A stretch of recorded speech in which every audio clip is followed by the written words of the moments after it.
Bada bing, bada boo. The concept of death is odd when you're a kid. I don't think that there is a standard age across the board when kids realize that somebody is dead. Like, at what age can a child differentiate between an open casket funeral and then somebody sleeping in a box in front of people? 9-year-old Mary, she knew right away. Her older sister Ruth died of brain cancer, and Mary is brought with her parents to see Ruth's body in the casket. That's when it starts happening. She's watching as her parents take Ruth's body out of the casket, place her on the floor outside, and they start cutting. My parents got me up really early. Ruth's body was brought there, laid on the ground in the treat area by our childhood church. Mary's dad is cutting into Ruth's body with a knife just again and again. And then he tells Mary to hold it. So now she's holding this knife, and they make 9-year-old Mary cut into her older sister's beloved body, and they slash her up everywhere. I just remember having a knife in my hand and stabbing my sister's body. And I'm like, how did they get me to do that? Later, I remembered that they made me change into her panties. I mean, they did that to make Chopper obviously. Until they finally place Ruth back into the casket along with Mary. And they put me in the coffin with her. My visceral response of being put in the coffin with her was, I get to be close to my sister. I get to touch her hair. Mary Knight is tortured through her entire childhood by her aerospace engineer father, who worked at Boeing, who is also a church leader. They were millionaires, but Mary remembers being deprived of food, being passed around by her dad's friends. Mary remembers that her dad would creepily tell her that he was attracted to her. This is back when she's a child. And it seemed like her mom starts getting jealous because she starts saying things like, my legs look better than your legs. Mary is sex trafficked and abused in hotels, in a Sunday school classroom in a church building, at her childhood home, her grandparents' home, on a swing set, in a studio of a professional photographer after regular hours, at a doctor's office by a doctor who ran the practice, who is also very close friends with Mary's parents. Mary says that her dad was a prolific CSAM creator, producing videos with his own daughter Mary and victimizing other children. And this is all during Mary's childhood. But she doesn't remember any of it until she turns 37 years old. This is the story of Mary Knight, who says she was trafficked by her parents, who were allegedly prolific child abusers. But there are people who don't believe Mary. There is an entire organization called the False Memory Syndrome Foundation that don't believe Mary, along with Mary's own parents. They don't believe Mary. A high-profile doctor believes Mary is lying. How old were you, but roughly then? About 37. Yeah. And how do you know it really happened? They don't think any of this is real. They don't think any of this is true. They think that she is flat out lying. They say she doesn't have proof. They say she doesn't have anyone to corroborate her claims. They say she was probably brainwashed during her hypnosis sessions to believe that she was abused. Basically, I have 5 minutes of your story. I hope this won't be offensive, but your claims about what other people said, but I haven't heard those claims from them. And they say that she's doing this because she craves attention, that she must be mistaken. But what motive would Mary have to lie about any of this? And what motive do these doctors have to disprove Mary? Could it be that they don't want victims to be believed? But why would they want that? Is it because some of these people who are against Mary and want the world to think that Mary is lying, they also have been accused by their own children of abuse? This is the story of Mary Knight and why some people think that she's lying. And that's why we went to go see Mary to see if she is.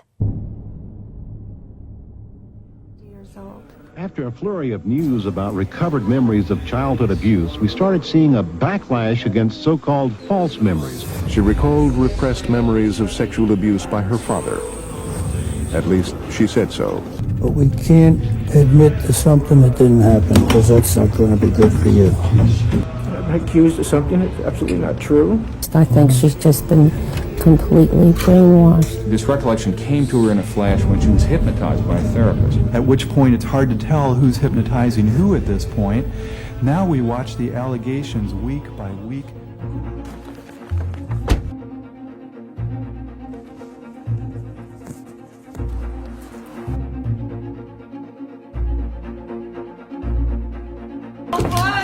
How are you? Nice to meet you. I love your...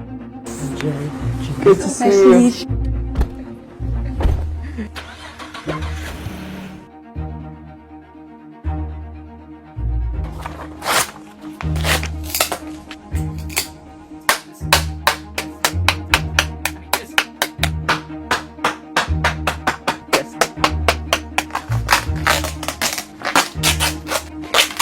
It over my face. She pinched my nose. She did that 7 times. Take it to when you were 37 and when everything's starting to come back. My aunt had told me that she told me I had witnessed child abuse. I was journaling sitting on my couch, and all of a sudden I just see this image. They say I'm crazy, and it didn't happen because... Do you think that there can ever be a chance, a world in which something happens to you, you are conscious, you are not under the influence of any substance, you are wide awake, and then something happens, either right in front of your face, or something happens to you, and you do not remember it? Is that possible? And then one day, 20 years later, you suddenly remember this moment that you had. Are repressed memories real? It depends on who you ask. Pick a side and welcome to the memory wars. This was a huge thing back in the 90s, the memory wars was. There is one side of people who believe that your mind is so powerful that you can repress these traumatic memories deep into the back of your brain, and then they can come back to you when your brain decides that you are safe enough to start working through this trauma. Then you have the other side of people who believe that this is not a real thing, that you cannot just forget a memory and then suddenly remember a memory. And the stakes for the memory wars are very high. You're talking about criminal convictions, multi-million-dollar lawsuits, families being ripped apart. If all you have is a memory from 20 years ago, how do you know who is telling the truth? It could be likely that if you ask someone from the False Memory Syndrome Foundation, they would tell you that they're all lying. This isn't real. You cannot have repressed memories. The people who say they do, they're lying, and the memories are false. They're untrue. That's why we call it false memory syndrome. Now, I will note, this is not like a real syndrome that's recognized by the DSM-5 or anything, but I guess you could throw syndrome behind anything. They say this is real. False Memory Syndrome Foundation. This is a nonprofit organization that believes that people are following the trend of recovering repressed memories for all sorts of reasons. Attention, to feel special, to feel traumatized, to feel victimized. They're accusing their incredible parents who have raised them of being abusers. Church leaders are losing their positions in their community because someone recovered a memory 20 years later of abuse. And if it's not stopped, the False Memory Syndrome Foundation says the world is going to be ripped at the seams because this is pretty much, an epidemic. She recalled repressed memories of sexual abuse by her father. At least, she said so. And I've been accused of something that's absolutely not true. I think she's just been completely brainwashed. This debate on whether or not repressed memories are real was so big that it was dubbed the Memory Wars. Doctors from both sides wrote paper after paper to disprove the other party, and in the end, nobody comes to a freaking agreement. But regardless of what the doctors are arguing, and a lot of people have experiences, like firsthand accounts of recovering repressed memories, one netizen writes, "For me, it always starts with a feeling. It feels like something is trying to get my attention, but I don't know what. I just know that I'm forgetting something important. That could last for weeks. And then I'll get an image. Usually it's a blip of something. And it lingers very unsettling for a few days, a few weeks, whatever. And then something happens and then I suddenly will remember. And with that memory, it's not even just the memory I remember. The appropriate feelings that were repressed just hit you like a brick at once. It probably varies from person to person, but that has been my experience." One clinician states, "It's it's not what you really think it is. Like, people try to make repressed memories seem like something, but honestly, she says, I've never seen a patient recover repressed memories. I'm not sure they're considered real. The clinician writes, what is real, though, is memory disturbance during trauma. So she's just saying there's so much connotation with repressed memories. We just call it like memory disturbance. Memories may be missing. They may be incomplete. They may be warped. And it's not that these memories are corrected in any way for you to remember, but the memories you do have will be associated with other memories and sensations and experiences that you already have on file in your brain. Some of these memories can be surprising because you may not have thought about them in a really long time, and the emotions attached can be surprisingly intense. So think of your memory like a computer.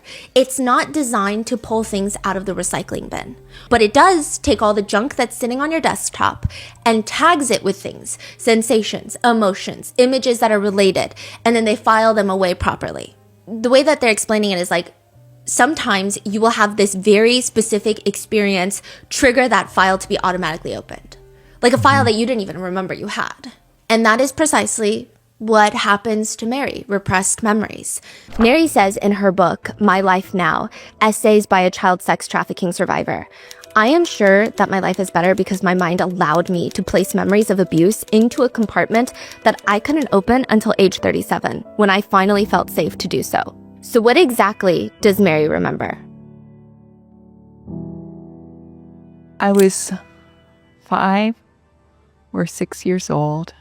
We were at the first house I lived in out in the country, and I remember men coming in multiple cars, and I remember seeing my mom on the front porch, and she took money from the men. And then I was one of the trees that it was close to where my swing set was. They tied a rope to the tree, and they tied the rope around my neck. So then I was sexually abused. I was by one man, and then he would hand me to the next man, and there were 5 or 6 men. And then the rope was cut, and I was on the ground, and they used the bathroom on me, the men did. And one of the men got mad at my dad and said, you went too far, she's gonna die. And my dad said, she's mine, I can do what I want. I remember searching for my mother's eyes because I thought maybe my mother would have compassion for me, but she didn't. When she did look at me, it was like she was looking at an insect. Like I was not even as valuable as an animal. After that, my mother brought me into the house and bathed me, and it seemed like she was being kind to me. And then she put me on a bed that had brand new sheets on it that smelled good. And then she came in and she fondled me. FMSF and skeptics of recovered repressed memories, they say it was like a trend in the 90s. A lot of people were recovering repressed memories. A lot of high-profile books came out at the time, is what they argue. You could just pick it up at the bookstore, and they'll say, are you a survivor of incest? Here's a checklist. And they would include things like anxiety, depression, eating disorders. And then that would make you feel like maybe I was. They state that these books are the reason that people start believing that they were abused as a kid. Skeptics say that a lot of cases, false memory implantation happens by way of, quote, suggesting things to people, guided imagination, taking them through imagination exercises when they can't remember something, sexualized dream interpretation. Oh, you have a dream of this, maybe it goes back to your childhood. Hypnosis, giving people books to read that advance the theory of repression, putting them in group therapy when they don't have any memories and they listen to a lot of other people talk about childhood abuse, exposing them to other forms of suggestive psychotherapy. Those are why people have these repressed memories. And they say, boom, That's all it takes for this new memory to form for you to believe that you were abused as a child. I will say the False Memory Syndrome Foundation aren't particularly the most convincing people out there. However, one thing that has stuck with a lot of people, and I'm just saying netizens out there, on the debate of whether or not repressed memories are real, is that a lot of research so far has shown that emotional and traumatic events are typically remembered better and not worse than mundane experiences. So studies on trauma survivors consistently show that traumatic memories, they tend to be very intrusive, persistent. They're difficult to forget rather than inaccessible. So they state that in neuroscience, when your body has a spike in adrenaline and norepinephrine, it actually strengthens memory consolidation through the amygdala, which makes emotional memories more durable over time. This is human adaptation because remembering threats helps us avoid them, but that's just what research shows. That doesn't mean that's the only way that our brains work. In fact, trauma makes brains work in very strange and unreasonable ways. Other scholars argue differently, such as Jennifer. She's a doctor, and we'll get into Jennifer in a second. She states that children who are abused by their caregivers are in an impossible situation. So a lot of people who have repressed memories, it's from their childhood. And she states a lot of it is because when you are being abused by your caregiver as a child, there's no reason for your brain to keep it in your mind as a threat, because there's nothing you can do about it. It's not like you can avoid the threat any longer. This is your caregiver that's abusing you. You don't have a choice. Not that anyone who is abused has a choice, but like it's harder to do threat assessments as a child versus an adult. Okay, what does that mean then? If I go to the grocery store and I get whacked, and this is like obviously a much simplistic analogy that has no, I don't want anyone to think that I'm comparing the severity of SA or anything like that. But if I go to the grocery store and I get hit with a cart, I'm going to remember that as an adult because I don't want to get hit with a cart again. But as a child, I mean, that's why children are so reckless with their bodies sometimes, because there's less of a threat assessment that can be done when you're that young. And so she's saying, if you were abused as a child, your brain might not remember it and keep it at the forefront of your memory because there's no way for you to avoid that threat next time. Whereas an adult, you may feel like you could try to avoid it. Again, not saying that SA is avoidable by any means. That's but interesting. Okay. Your brain might try to think that it is.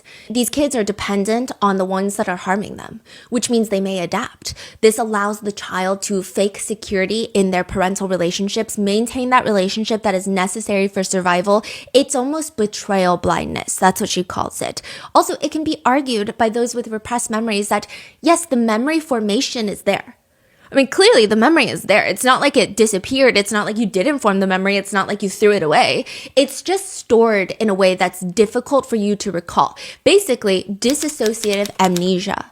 And this is highly studied and highly recognized. Is this the same thing as the repressed memory or different? There's differences between the two, but a lot of people actually think when you really hone in on repressed memories, they think it's like a variation of dissociative amnesia, which there's not a lot of debate on whether or not dissociative amnesia exists or not. Okay. So people are just saying this seems like a different, almost like a fragment of that. Eleanor Goldstein is a big member of the False Memory Syndrome Foundation, and she has her own book out, which is not the best read. I will tell you that.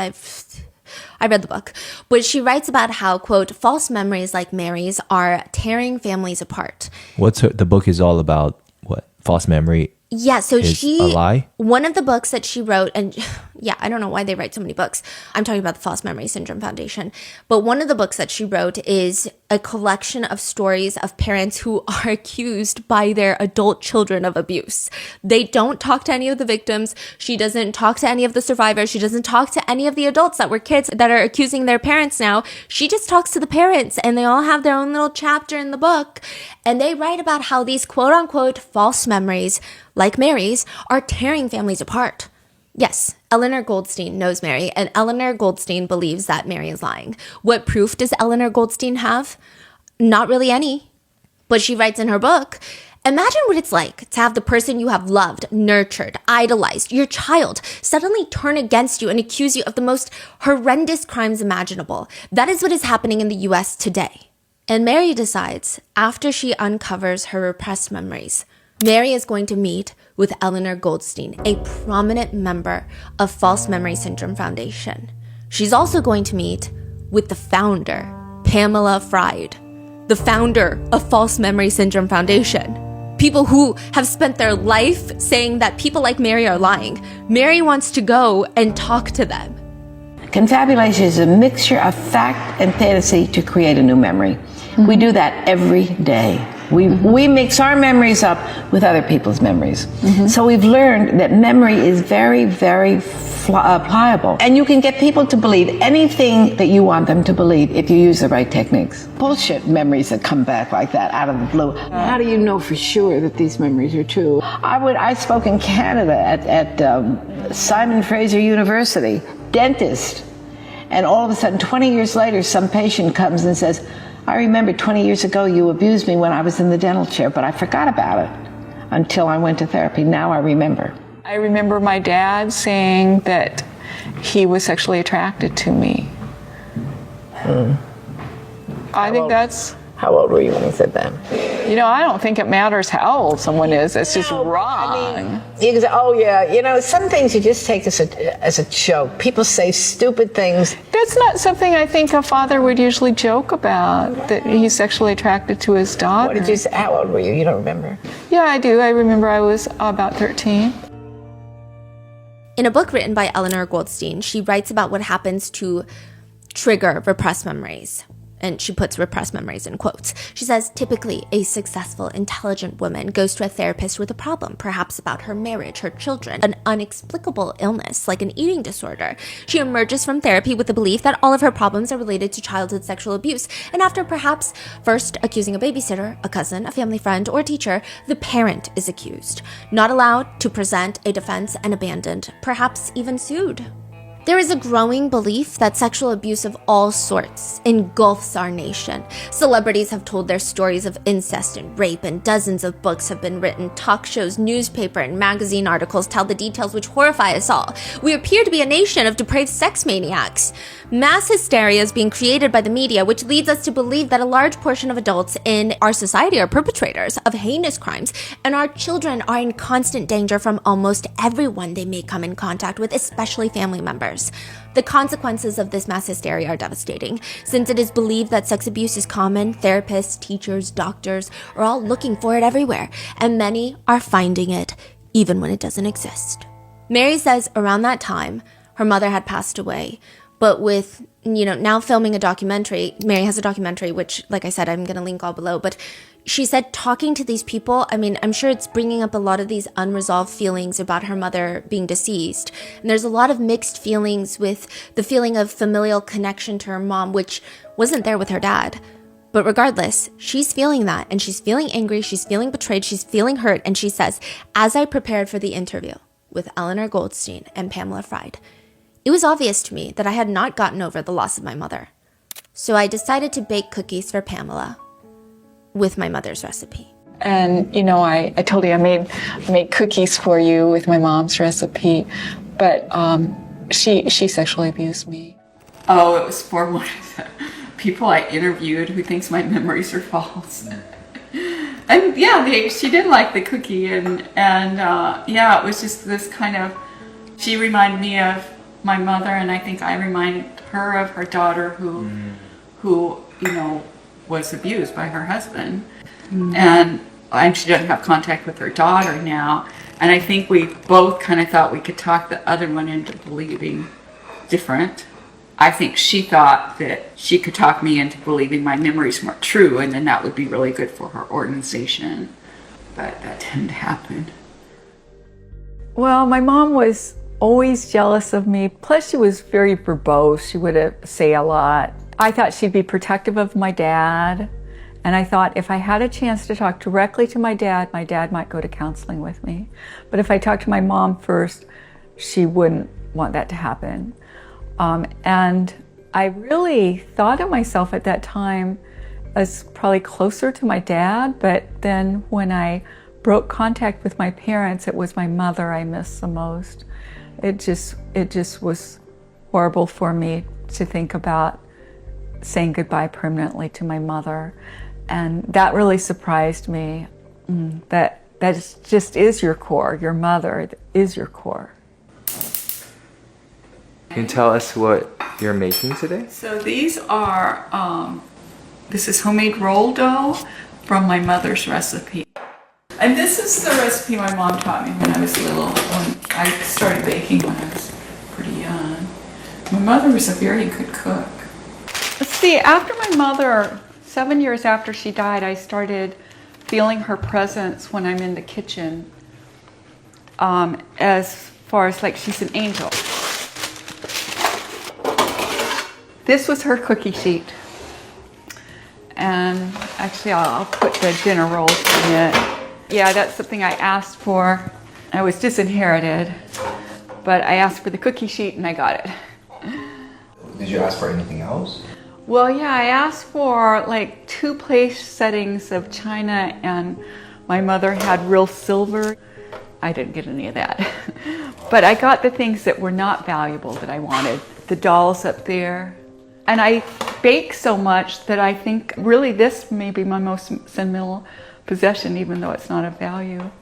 And she would talk to me about things like she was jealous of me. She said she had better legs than I do. I remember one time I was in the backseat of the car, we were going to church, and my dad looked back and said, "Oh, you look pretty, Mary." And my mom said, "Who looks prettier, her or me?" That's a weird thing to say, you know?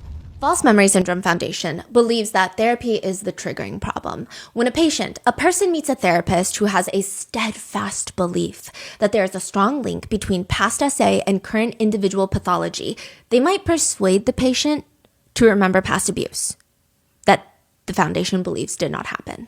One very high-profile psychologist who has inserted herself into studying so-called false memory syndrome, she states, "To understand who we are and why we are the way we are, many therapists encourage us to go back to our childhood and find out what happened to us there. If we are in pain, we are told there must be a cause. If we cannot locate the cause, we might not have looked deep enough. If we have looked deep enough and we have found something but we don't believe it, we might be in denial. And on goes the search to find the truth of our lives in the memories we have and the memories we have lost." Some people have stated that they believe repressed memories being uncovered in therapy is, quote, "That's how you turn a $2,000 eating disorder patient into a $200,000 eating disorder patient." So a lot of the doctors who don't believe in the repressed memories being true, they think it's a way for therapists and clinicians to get more money out of patients. Because, oh, you're just depressed and anxious? Well, maybe I could solve it in 3 sessions, but now if I tell you that your entire life is a lie, then you might need a few years. Which is a very dangerous stigma to place on therapists who already have such a strong stigma that they're working against. But these doctors believe that many psychologists are trying to make more money by convincing their patients that they are deeply, deeply traumatized and they need to uncover, unpack, and process all of that trauma. But of course, regardless of what someone believes, there are a few strange things, such as the False Memory Syndrome Foundation is a nonprofit, more or less raising awareness and, I want to say, lobbying or rallying against, quote, false memory syndrome, which again is not a recognized syndrome, but they will sometimes pay psychiatrists $110,000 to write a paper to debunk repressed memories. And you're telling me there's no bias there? Yeah. How do we know that they paid? Because it's a nonprofit, so a lot of their stuff is public information. They will pay like a Harvard psychiatrist who has a very strong name in the field. And then when you read paper done by Harvard psychiatrist, you're thinking, okay, maybe this is legitimate. Turns out it's funded by the False Memory Syndrome Foundation. It even shows how much they paid him? Yeah. Wow. And everyone will take this paper at face value without realizing that they got paid a fat fee for it. I mean, I think there is no doubt that hypnosis can create a state of suggestibility. I don't think anyone is arguing that. I also do think that the power of suggestion, and I do think memory is a wishy-washy thing in the sense of, I think no one has an airtight memory. I think you could remember someone wearing a red shirt, but it was a blue shirt. But overall, most people and most psychiatrists agree that typically the gist of what happened, you do have a strong grasp on that, especially for traumatic events, especially for anything in particular that is of importance. I'm not doubting that the power of suggestion can be huge on humans. I tend to agree with this one netizen who sums it up very well. And they write, "Here's what my therapist told me about quote-unquote false memories. Memories that are completely made up and have no basis in reality, they can exist. They can. But must be repeatedly and continuously reinforced in order to be maintained. And false memories cannot give you trauma. You would not have trauma responses without the trauma. For example, if someone tells you over and over and over again that you were in a really bad car accident, but you just don't remember it, your brain can convince you that you can remember such a thing, and you could probably even visualize it. But it wouldn't make you scared of driving. It wouldn't give you flashbacks of an accident that never happened. And once that person stops the reinforcement of that memory and false beliefs associated, it usually fades and eventually completely goes away. Also, I just don't see why someone would subject themselves to something like having these repressed memories. One netizen writes, "It feels horrible. I had signs of CSA. Like I would pee myself a lot at school growing up, but I didn't remember any of that." The netizen says, one day they urinated on themselves at work as an adult. And they just started crying in a way that was irrational. An adult who urinates on themselves at work, yes, you might start crying because it's embarrassing, but it was almost like a mental breakdown of a crying. And they state that I even hugged my boss, who happens to be a raging asshole, so I would never hug them. Like, that's how caught off guard I was. I was terrified. Every time I have one of these repressed memories, I feel like the world is spinning. I get this weird feeling. It's familiar. I mean, I guess I used to feel that after stuff would happen and my brain would block out the memories. I'm still in shock and I don't want to believe what happened. Repressed memories are weird. In fact, it's not like people don't doubt themselves. Again, the False Memory Syndrome Foundation makes it seem like you have this vague memory that comes up in a hypnosis session and then you make it your life's mission and you're like, this is my new life. This is my new whole personality. But most people who have repressed memories come back up, they spend years believing it's not true. They spend years doubting it. They spend years trying to find reasons why it's not true to confirm that this is a false memory, but it's not confirmed. Nobody wants to be traumatized. Like, nobody wants these things to have happened. And oftentimes, therapists won't even believe you.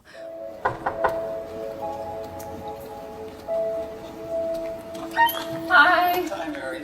One thing was saying, like, a young child who's under age 2 or under age 3 will never remember any abuse, and if they are abused, won't be affected by it. Is that what you think? A child under 2 really doesn't have memories of anything that happened. Anything that isn't painful, the child, it wouldn't hurt the child. I mean, it may be morally wrong to touch a child who's under 2. It may be obnoxious. It may be, that's a terrible thing to do, and society says no. But if you think about it, it doesn't damage the child. It's wrong, but the child's not damaged by it unless it's physically hurt. Physically injured or hurt? Physically injured or hurt. Well, what if the child cries? If the child cries, then would that affect the child later? So far as we know, children who've been physically abused, anyway abused, they don't remember that, and it doesn't seem to have any later effect on them. My son's wanting to find babysitters for their kids because their kids, their oldest is 2, and so even if their kids are beat up a little bit at the babysitter, it's not going to affect them, and unless there's an injury. And moreover, we know that most abuse of children under 2, most real sexual abuse that occurs, has to do with touching, usually not penetration.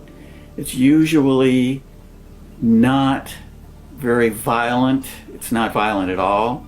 It's usually more curiosity, exploration. You think a reason someone would fondle a 1-year-old is curiosity? I think that's usually what people think.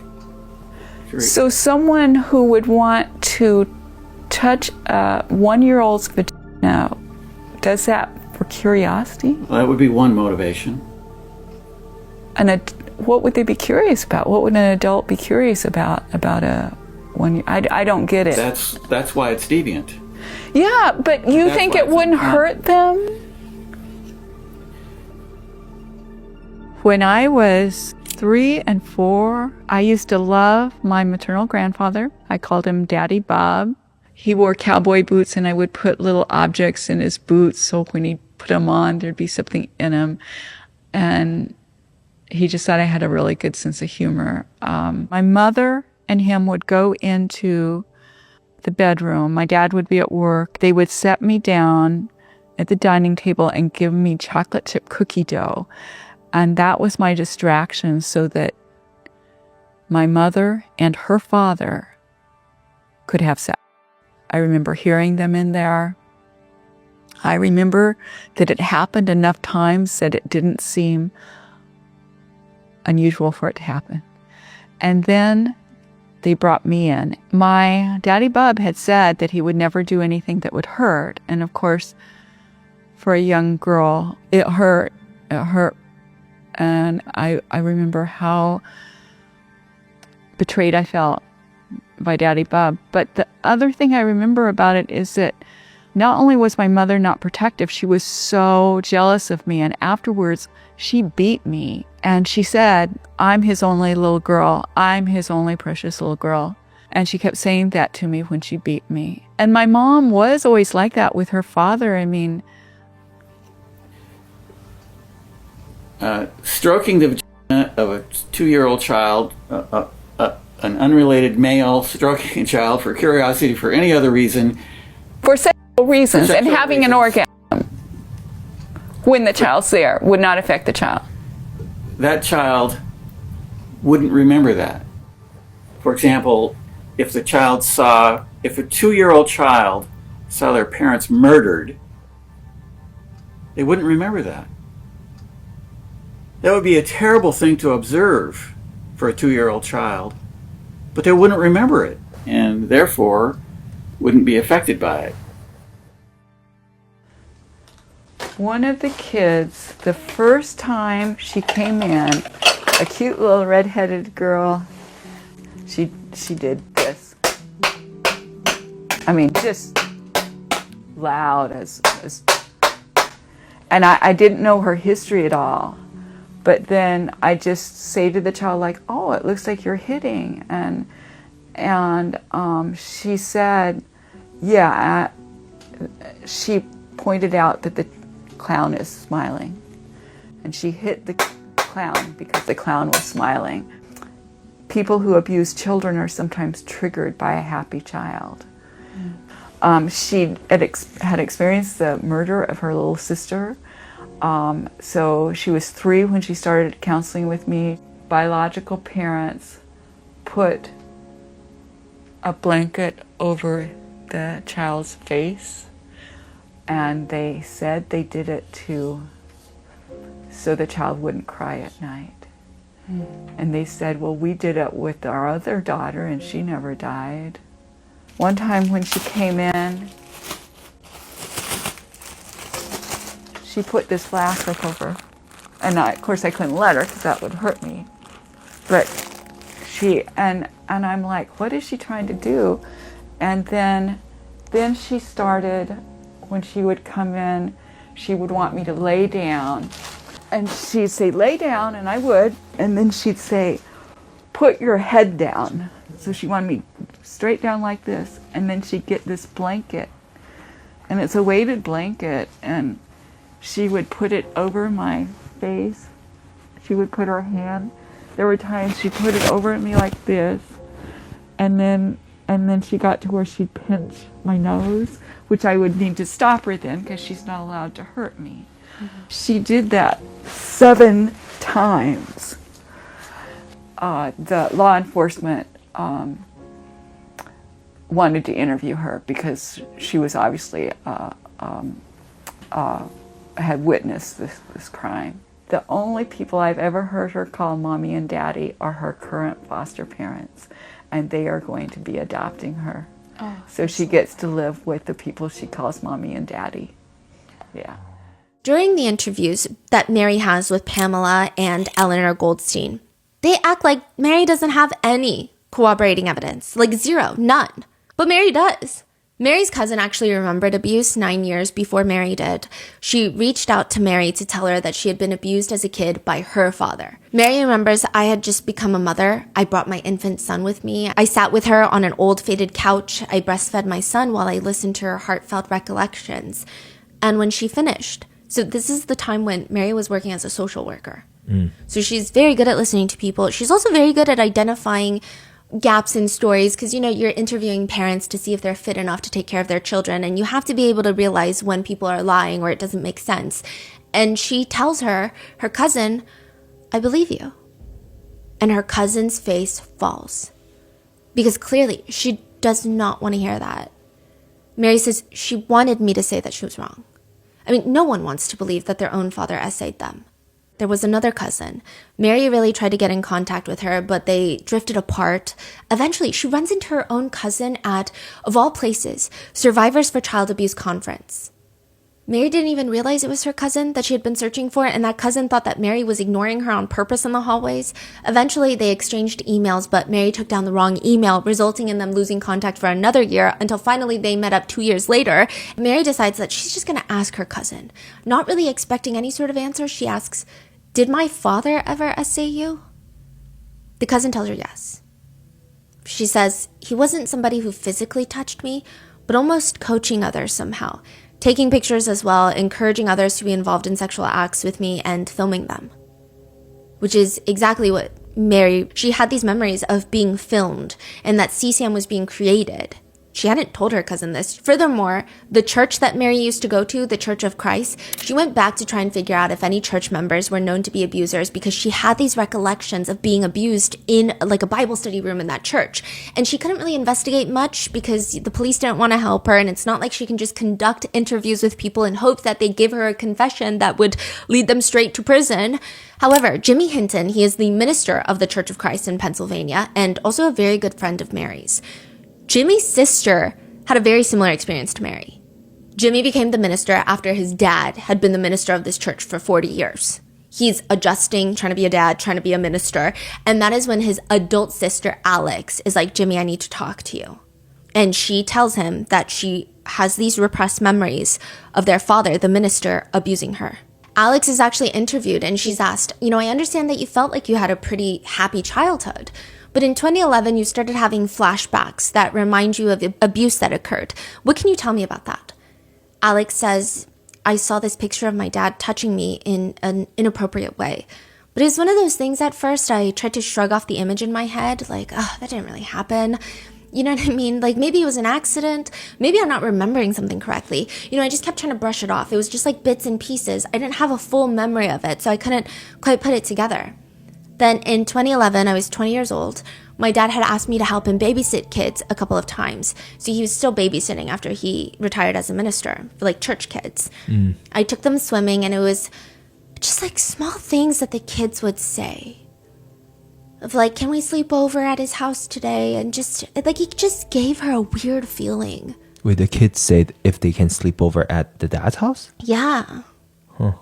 Not that relatives can't be abusers. Obviously, clearly they can. But it's like your old minister from the church. I can't imagine ever sleeping over at my minister's house unless there was like a Bible study with a lot of church leaders involved and like, or like you usually have sleepovers at the church is what I recall growing up religious. Not that I'm religious anymore, but it's just weird. And so she just has this weird feeling about the whole thing. So you're saying these kids has done that before? Like yes. They've slept over. That's why then when they brought it up, she was like, that's weird. Yeah. And then it's giving her more flashbacks. Yes. And it's like triggering these feelings in her. And that's when she says, quote, I finally put it together that yes, that did happen to me.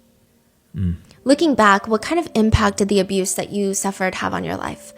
I struggled with anxiety and depression ever since I could remember. I had horrible insomnia as a kid. I was afraid to go to bed or sleep in my own bed. When I was probably 13, 14 is when I had severe depression, and I just didn't know why. I would sit at home and I would just cry. But I couldn't put into words why I was feeling what I was feeling. Looking back now, all of it makes sense. But since the memories were repressed, there was nothing coming up like, oh, this is why I'm feeling depressed. However, the police, unlike what they do for Mary, which they just tell Mary, hey, your memories mean nothing and it's past the statute of limitations, goodbye. They actually do investigate. They primarily investigate because they argue that he is a former minister, community leader who is in charge of babysitting kids. So they just bring him in for a quick little questioning. And during the interrogation, he confesses like a confessional. He confesses to essaying not just his own daughter. And again, these are repressed memories. She didn't have quote unquote evidence of it. He confesses to essaying not just his own daughter, but more than 20 children over the span of 40 years. And after he is arrested, he calls his son Jimmy, the new minister, to tell him, I'm really glad you guys caught me because my next victim was going to be your daughter. Jimmy, his son. His granddaughter. Yeah.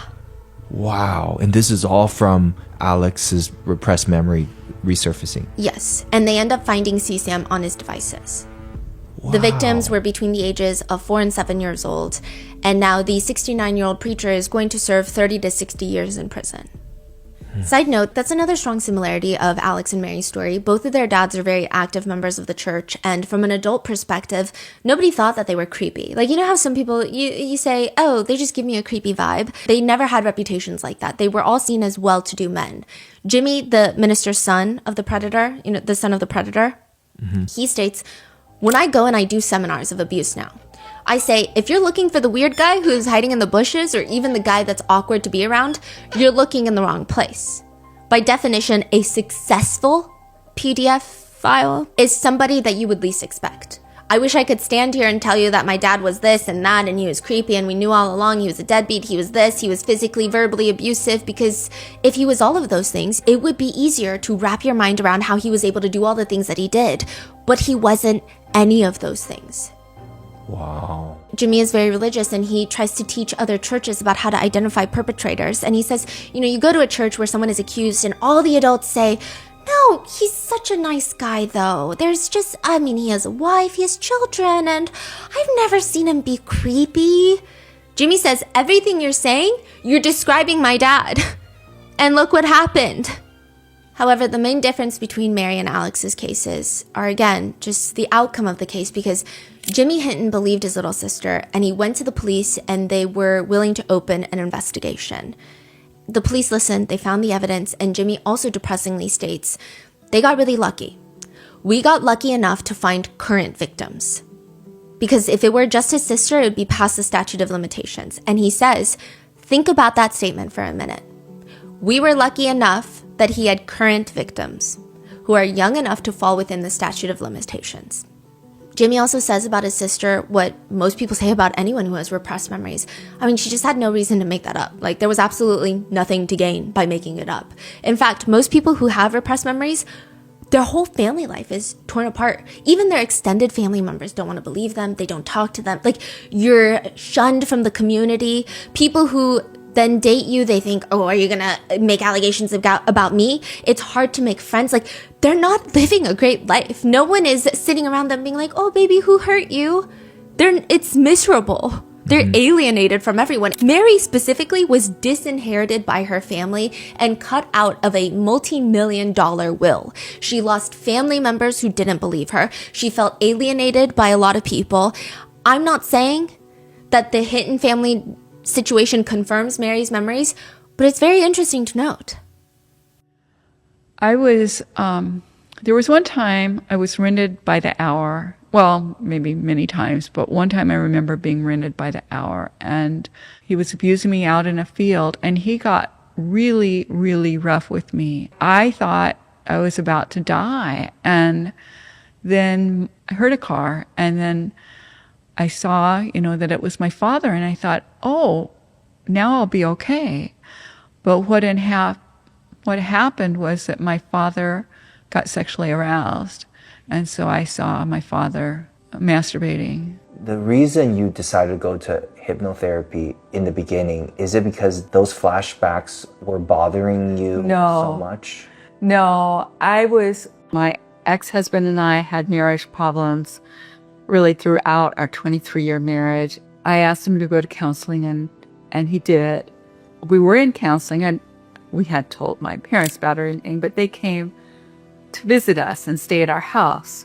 My father's sister, my aunt, had been out of contact with my father for a few years, and I didn't know why. My father's sister said she wanted to meet with my father. So I was curious about that meeting. What was it? The reason for that visit is that my father's sister wanted to tell them about the memory she had, that she had been sexually abused by her grandmother, which would have been my great-grandmother. She thought they would get counseling, but they didn't.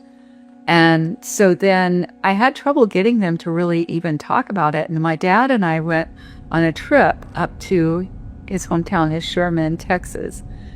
On the way out, I asked him what his sister said, and she said, well, she has weird ideas. I said about religion, because I knew she thought women should be able to speak at church, and she had some other views on religion. And he said, no, about our grandmother. She says our grandmother sexually abused her. And so I'm like, wow. And he said something like, but I don't think it's a big deal if you don't remember things. I had young children at the time. When my father and I got back, I put my children to bed so they couldn't hear any of it. Then I sat down with both my parents and said, I want to hear all about what my aunt told you. And they were like, well, yeah, she's crazy. We won't. I said, well, what are you going to do about the situation? Oh, nothing. We just won't ever talk to her again. And the odd thing about that is that my aunt and my mother were roommates in college. Before my parents had met each other, they were always longtime friends. So I decided that I would wait until after they left, and then I would call my aunt and say, would you be willing to meet with me? So I did. My aunt and I met for lunch, and she said that I had witnessed abuse. I knew it was true. And I remember, I've never drank alcohol. I still don't. But I remember when I got in the car afterwards, it was like, oh, I wish I could just get drunk right now. Because it was so horrible of a feeling to think it's true, but I knew it was true. I didn't know I had been abused, but I knew what she was saying about me witnessing abuse was true. I was journaling, sitting on my couch, and all of a sudden I just see this image, and it's as though it's on the wall across from me. It's in color. That was interesting. I can just see a man's hand, and the man is grabbing a dog, gruffly, grabbing a dog. And that's the one piece I had. Then I told my ex-husband, and he said, oh, well, we should quit marriage counseling, which made no sense. But he was looking for an excuse to quit marriage counseling. So he's like, we shouldn't have marriage counseling anymore. You should just go to the counselor alone and talk to her about your childhood. So I did. That's what I started doing. These are videos? Oh, these are audio, but they may break any time. These are the actual hypnosis tapes. Let me see which, I think I have them identified. I don't think a lot of our audience have even seen these before. Have you seen these before? I mean... On TV. It says Hypnosis, Monday, 10/19/93. Mary says she taped the sessions to make sure that she was not guided into any sort of conclusion. And Mary, let us go through her tapes. I went to a counseling session. My ex-husband came with me because we wanted to make sure the psychologist who was doing hypnosis didn't ask leading questions, and she didn't. It was at that next session that she had me relax, and then she guided me to go back and see the man's hand, and she had me go up his arm until I saw his face. I think it was my dad. I think it was my dad.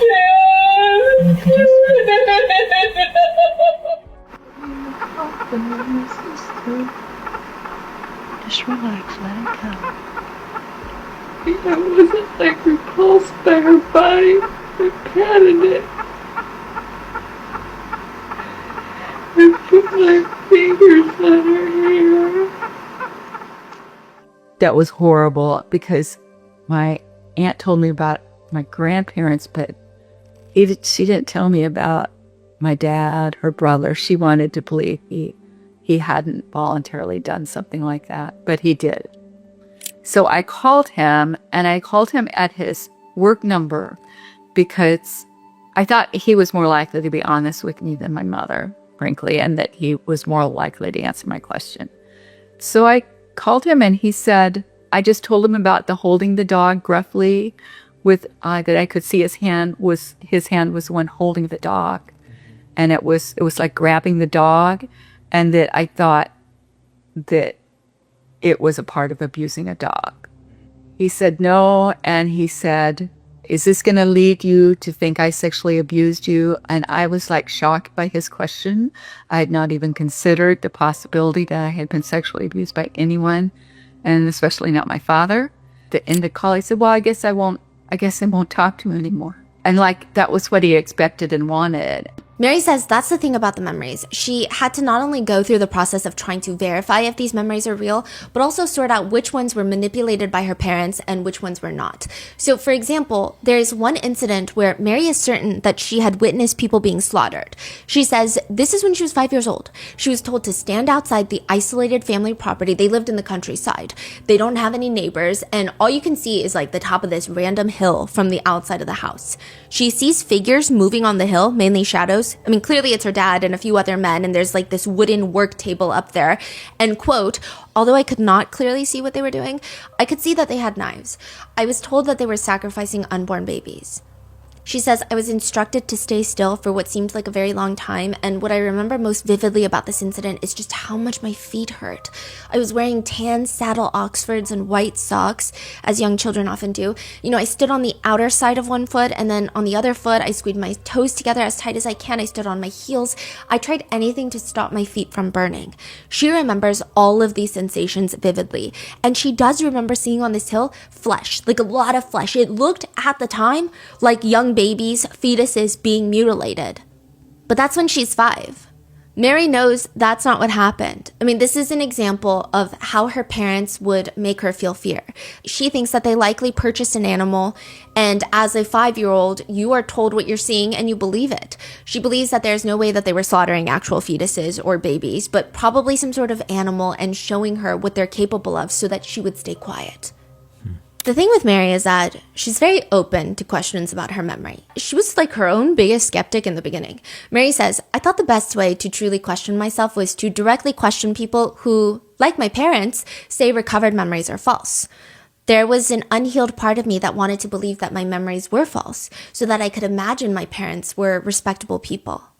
But instead, she says, I am certain that my memories of childhood essay are true. I did not remember my abuse until I was 37 years old. Even as a child, I had no conscious memory of the atrocities except while they were occurring. Besides, what motive does Mary have to lie?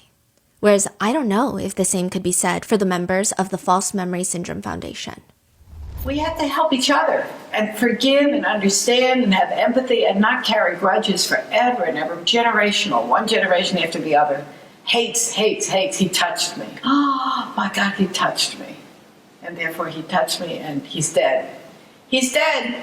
And so even if there was the incestuous touch, you think the family should I don't know what together. Incestuous touch is. I mean, intercourse, if somebody comes into your bedroom and forces himself on you, that's one thing. What if what? I had an uncle, my sister says, used to fondle her. He'd hold a newspaper like this and he'd fondle her. Okay, he's dead. Don't ever speak to him again, he's dead. He made a terrible mistake. So even fondling, you think? Say, get out of here, Uncle Irving, leave me alone, and walk away. So you think the little kid should be responsible to do that? I think at a certain point, if it's uncomfortable, they should speak up for themselves and be responsible for themselves, not carry a grudge from century to century. But if there was sexual touch, do you think the family should still stay together? Of course. Even if there was... Absolutely, yes. I don't think sexual touch is the horror of all horrors. I don't think so. I think we make a big to-do about nothing. Do you regret going to see her? Or? I did it to really question myself about, are my memories true? But I'm so glad I don't need to do that anymore, because I know my memories are true. I already really knew it, but I just let myself question more deeply. Dr. Jennifer is a psychology professor at the University of Oregon, and she starts recovering these repressed memories when she is a full-blown adult of like childhood essay. She's married, she's got 2 kids, she has a great job, but she just has so much anxiety. She works in the campus? Yeah. As a psychologist? Yeah, she's a psychology professor. Oh, she's a professor. So she is like, wow. She knows the field. Yeah. And she has a loving husband, she has 2 kids. Everything in life is going well. She's got a great job with job stability, but she just has this like unexplainable anxiety. And as a psychology professor, she's like, let me just go to a therapist and talk it out, because maybe it's like, I had a dream that the eggs burned down the house. Like, she's like, it's probably nothing, okay? So she goes to the therapist and she starts talking to the therapist, and she does state, if I really had to pinpoint, the only thing that is giving me a little bit of anxiety is my parents are coming over for Christmas break. So is my sister. They're going to visit for Christmas, and I don't know why I have anxiety over that. Like, maybe it's anxiety because you need to host. Maybe it's like you want your kids to be on their best behavior. And the therapist asks her, have you ever been abused by your parents? Immediately, she's like, no. No. Conversation moves on. Later that day, Jennifer suddenly has this disturbing flashback almost. And over the course of the next few weeks, she says, I remembered that my father had molested me when I was a young child. And then around that time, her sister, Gwen, calls her and is like, hey, I'm not coming to your house for the Christmas family gathering. And it's not because of you. Like, I love you, Jennifer, but I'm not coming. Like, you do know that our family is weird, right? Like, something is seriously wrong with our family. You know that, right? And then she drops this weird bomb. You know our father was SA'd as a kid, right? Jennifer says this was like a weird moment of just things started connecting, and like she did always think it was weird that her dad always wanted to talk to them about the book Lolita. He would also get pin art impression of his private parts and hang them in the living room.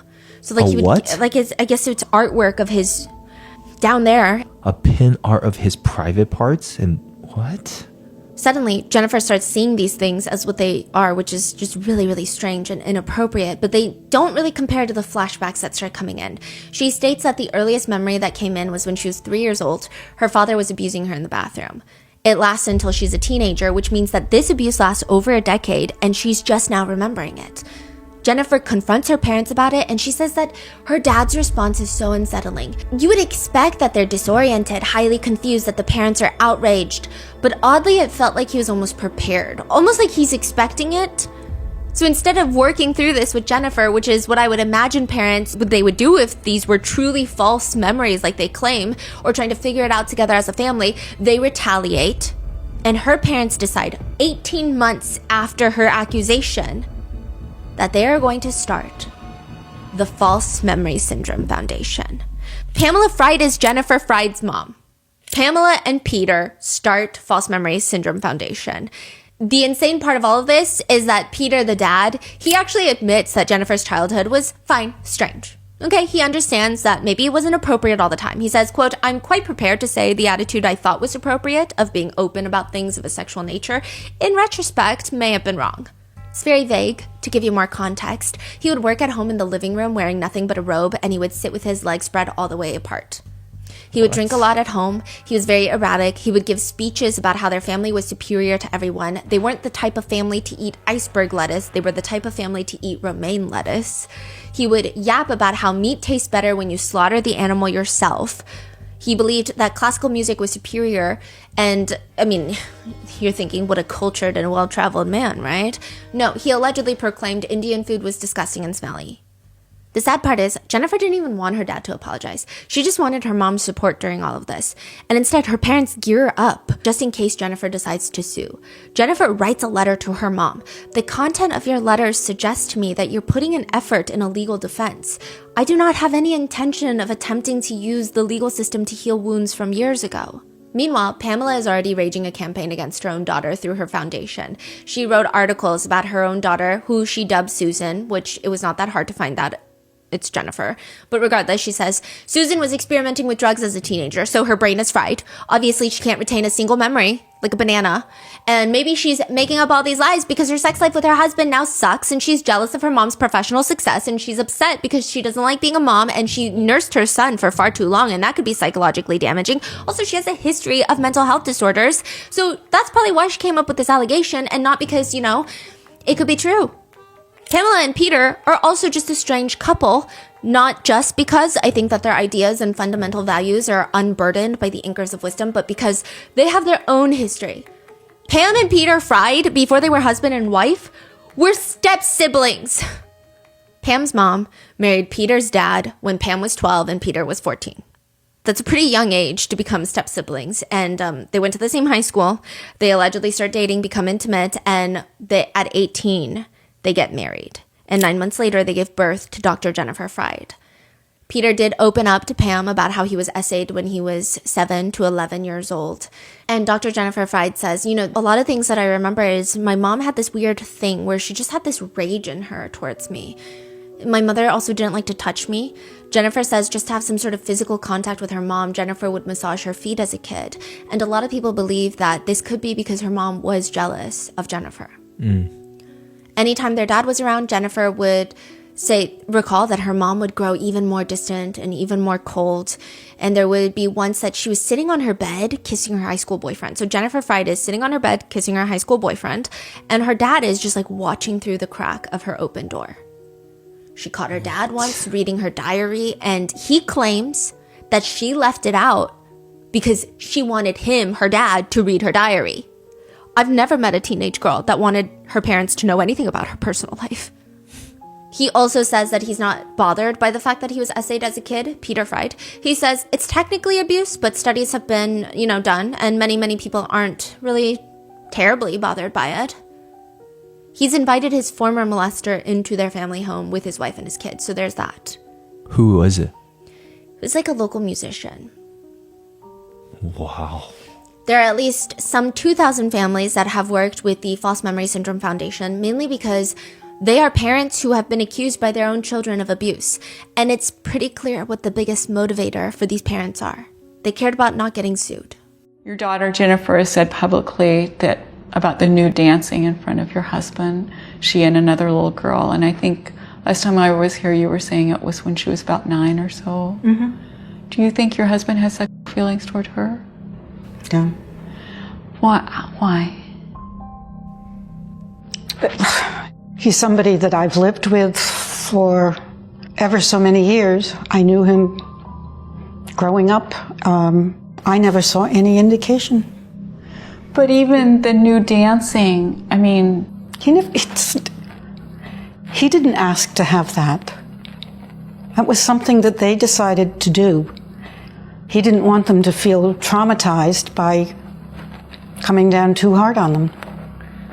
But just to say, go into your room, or, I mean, did you talk to her about it later when you knew that had happened? I didn't even know about it for quite a while. Oh, he didn't tell you for a while after that? Well, I was working. DARVO is an acronym. It stands for Deny, Attack, and Reverse Victim and Offender. And in DARVO, what happens is there's an aggressive denial followed with an attack on the credibility of the person making the claim. It might take the form of questioning their mental abilities or their motivations, saying you're a liar or you're crazy.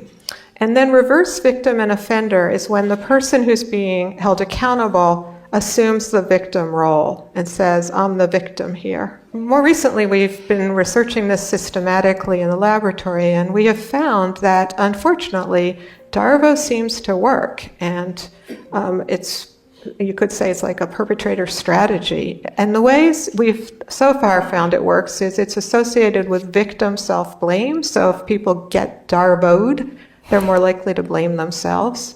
And it's also associated with third-party judgments. So third parties who are exposed to DARVO responses versus non-DARVO responses are more likely to doubt the victim and assume the perpetrator must have some basis for making the claims. Also, another thing with Dr. Jennifer Fried, she says, to come out as an abuse survivor when I was like a doctor and being a professor, it's career suicide. It's career self-exit.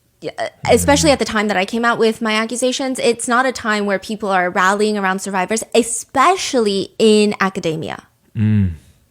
Wow. It's not like 2025. Yeah. And even 2025, look what's happening in the Hockey Canada case. Like, it's crazy. The False Memory Syndrome Foundation would also help fund and initiate a series of lawsuits against well-known therapists whose patients have recovered memories. They would initiate lawsuits to take them down for malpractice. They had like $8 million to work with. They had a lot of money. One trauma therapist, the author of the book, The Body Keeps the Score, he says, these lawsuits had a chilling effect. While not all trauma therapists were sued, many of us suddenly felt under attack. As for Pamela, she's asked, how do you know you're not helping abusers? And so for someone who claims to be so married to the science, which I haven't seen strong evidence of quite yet, but regardless, Pamela says, we're a good-looking bunch of people. You know, graying hair, well-dressed, healthy, smiling. Just about every person who has, attended our meetings is someone you would surely find interesting and want to count as a friend. Pamela Fried's right-hand woman, who has also written books with Pamela, Eleanor Goldstein, also interviewed by Mary for her documentary, Am I Crazy? The documentary name is Am I Crazy? Yeah, yes, Am I Crazy? And Mary also spoke with Eleanor Goldstein's daughter, Dr. Stacey Charlotte, who also has recovered memories of childhood abuse. Do you remember actually telling your parents about it? Yeah, because I didn't know they had anything to do with it. The first memory that came up, I just remembered babysitters. So it seems like almost all the members of this foundation have a strong motive to say that these are false memories. They have a lot of skin in the game. Eleanor tells Mary during their interview, we have to help each other forgive and understand and have empathy and not carry grudges forever and ever. We have to help each other and forgive and understand and have empathy and not carry grudges forever and ever. Generational, one generation after the other. Hates, hates, hates. He touched me. Oh my God, he touched me. And therefore he touched me and he's dead. He's dead. And just with all due respect, these individuals are insane. Eleanor Goldstein tells Mary, I don't think sexual touch is the horror of horrors. I think we make a big to-do about nothing. She also says that if a child is being essayed by their uncle, for example, the child should punch the uncle in the arm and scream, get out of here, Uncle Irving, leave me alone. I feel my frontal lobe lose density the more that I listen to Eleanor Goldstein speak.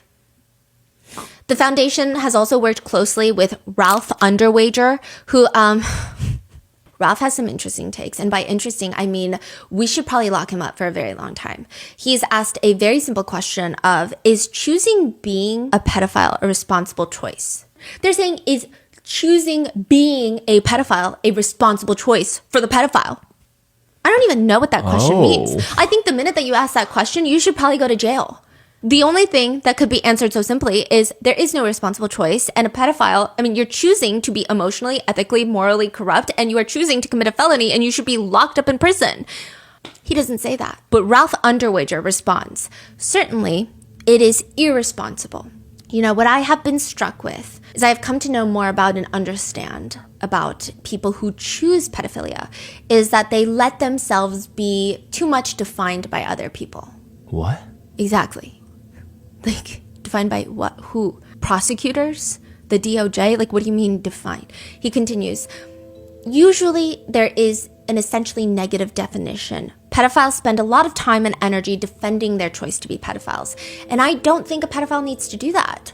I think they can boldly and courageously affirm what they choose. They can say what they want is to find the best way to love. Pedophiles are too defensive. They go around saying, you people out here saying that what I choose is bad and that it's no good. You want to put me in prison. You're doing all these terrible things to me. I just want love. I have to define my love. What I think is that pedophiles can make the assertion that the pursuit of intimacy and love is what they choose. With boldness, I think they should come out and say, I believe this is in fact part of God's will.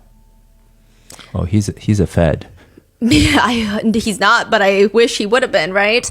They have the right to make these statements for themselves as personal choices. Now, whether or not they can persuade other people, that they are right is another matter.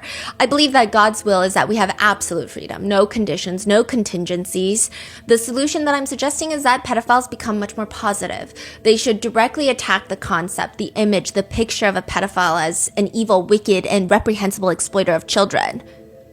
He also thinks that women hate pedophiles because women are jealous that men are having connections with children instead of them. So is he another member of the group, or what is? Okay, so he's a doctor. He's a doctor, but not an MD. So he's not like a psychiatrist. He's a doctor in ministry. So he has like a PhD in ministry, which there's nothing wrong with that. But he works at the foundation and he uses the name doctor, and there's a strong implication that he is some medically trained individual, but he is not. So he actually spoke a lot about how repressed memories are not real. And then he turns around and is also a very suspect person who could potentially be a pedophile. I'm just saying. I mean, anyone could be a pedophile, but like he definitely could be a pedophile. What are those statements that he's making? Yeah. Like these are the people that are working with the foundation. That's like making them look so much worse. Yeah. I don't even know how they raised like $8 million. Raised $8 million from the just donations. members? Yeah.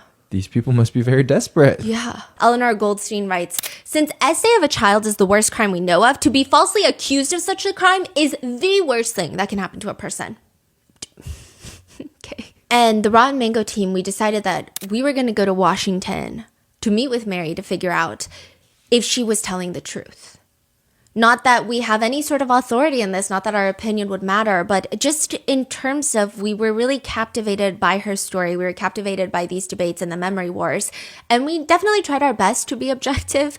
Before we went, we would have these mock debates where we would each pick a side, either the side that believes in repressed memories and the side that does not.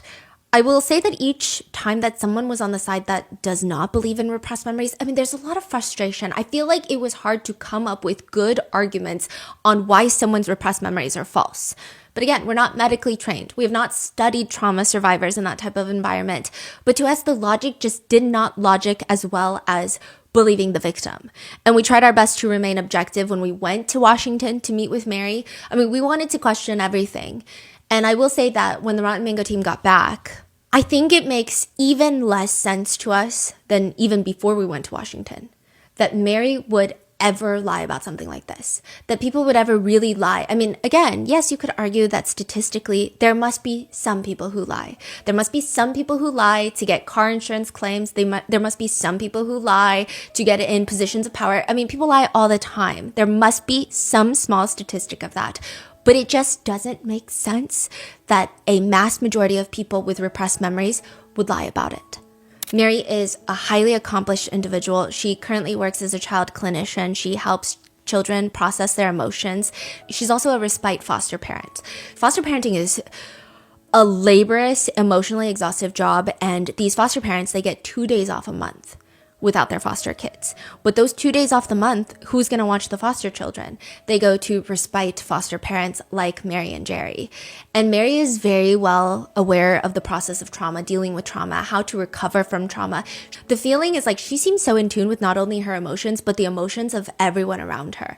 And every single aspect of Mary's life then and now aligns with what she has been saying.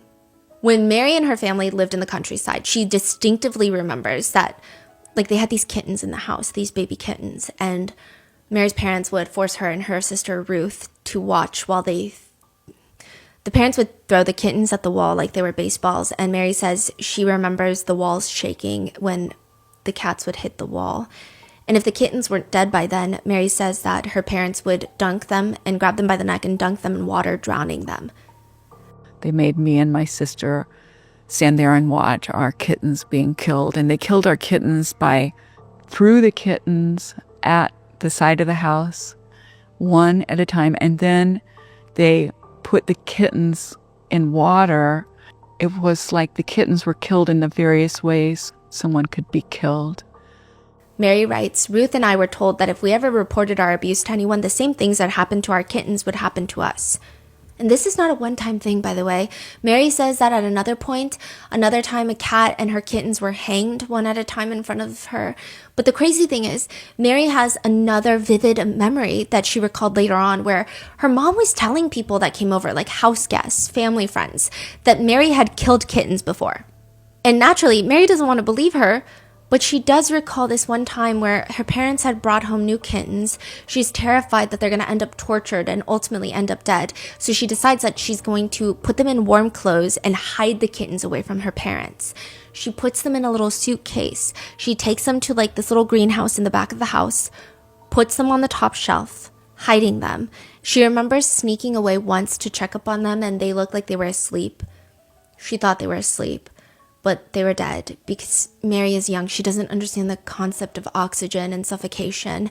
And in Mary's desperate attempt to save these kittens from a very torturous death, she ended up suffocating them. She told the story about me putting these kittens, I dressing them up in doll clothes and putting them in this little bitty suitcase that I had. and how then, of course, they suffocated. We got a cat when I was still needing some healing from all these tragedies with kittens. And so when my husband and I got married, then that summer before we got married, I kept basically interviewing kittens at a cat shelter. I'd go and I'd hold a kitten, and she went multiple times to see if she clicked with any specific cats, and there's this one cat named Kenya that she really wanted to adopt, and she was like, okay, I'm ready. The only thing is, she was just about to get married to Jerry. It was right before our wedding, and we were about to leave on a honeymoon right after the wedding, and I asked if they could hold Kenya for a week, and they couldn't do that, so we postponed our honeymoon for Kenya. And yeah, I loved Kenya. She was she was an extremely cuddly cat. In Washington, the Rotten Mango team went with Mary to a cat cafe. Oh, she also has this like really cute cat dress. I'm sure you've seen it already if you're watching the video version, but we took her to a cat cafe, and from the first moment that everyone was sitting down, this little cat jumps on top of Mary and stays put for the entirety of the time. And it's funny because everybody is sitting there. There's like 20 cats, no other cats. I mean, cats are coming by, they're saying hello, but none of them are just sitting on top of anyone else but Mary. And Mary was laughing, and she said, you know, this cat looks like Kenya too. Mm-hmm. Yeah. Crazy. Kenya, I bought doll clothes and I dressed her up in them. She didn't especially like it, but she did it. You can even get her to fetch sometimes. Yeah, that's right. You throw a toy and she catches it. So Jerry does push-ups every morning, and he gets up before me and does 50 push-ups. And Really? So the cat... Even today? Oh, yeah. You can do 50 push-ups? Wow, how old are you? 77. 77?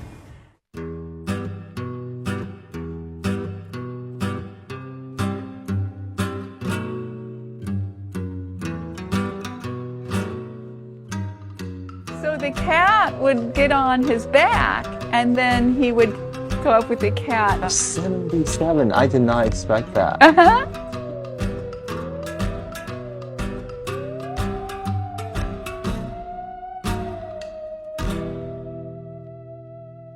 It was actually hard for us to gauge Mary's personality outside of her work because activism is at the forefront of everything, and that's mainly what she talks about.